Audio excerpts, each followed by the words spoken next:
سیدنا عثمان ہارونی رحمۃ اللہ تعالیٰ علیہ، یہ چونکہ خواجہ غریب نواز رحمۃ اللہ تعالیٰ علیہ کے پیر و مرشد تھے، ایک دفعہ کہیں تشریف لے جا رہے تھے تو راستے میں کچھ کھانے کا وقت آیا، جا بھی کہاں رہے تھے، یہ بھی ایک بڑا دلچسپ معاملہ ہے۔ خواجہ غریب نواز کی یاد آتی تھی آپ کے پیر و مرشد حضرت عثمان ہارونی رحمۃ اللہ تعالیٰ علیہ کو، تو اس کے لیے پھر وہ چلے، یعنی خواجہ غریب نواز کی طرف۔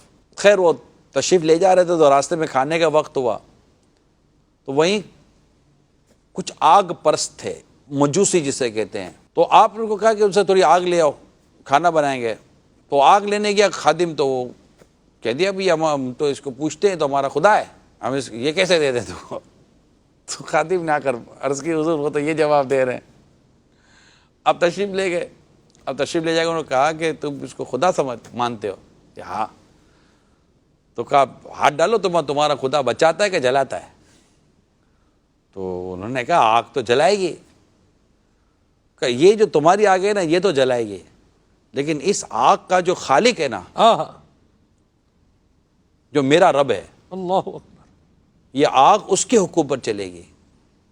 یہ کہتے ہوئے آپ نے ان کا بچہ لیا اور آگ میں چلے گئے، اللہ اکبر، اللہ سے دعا کرتے ہوئے گئے کہ اس آگ کو اس طرح ٹھنڈا اور گلزار کر دے جیسے ابراہیم علیہ السلام پر کیا تھا۔ 4 ساعتیں آپ وہاں کھڑے رہے، چیخو پکار ہو گئی، وہ تو سارے چیخنے لگے کہ یہ کیا ہو گیا، بچہ بھی جل جائے گا، سب کچھ ختم ہو جائے گا۔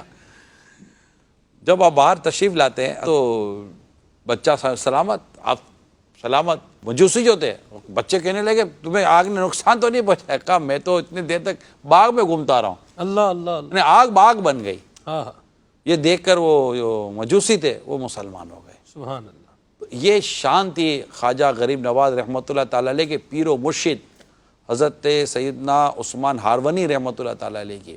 20 سال حضرت غریب نواز رحمۃ اللہ تعالیٰ علیہ نے اپنے پیر و مرشد حضرت عثمان ہارونی علیہ رحمہ کی خدمت کی ہے۔ 20 سال سفر خدمت کرنا یہ آسان کام نہ تھا پیارے اسلامی بھائیوں، یہ بڑے مطلب درجوں کی بات ہوتی ہے کہ اتنے بڑے ولی کامل کی صحبت میں رہ کر ان کی خدمتیں کرنا، اور پھر درجہ دیکھیے کہ پیر صاحب کو اب مرید کی یاد ستا رہی ہے۔ مزے کو مزہ آ گیا یار، سبحان اللہ۔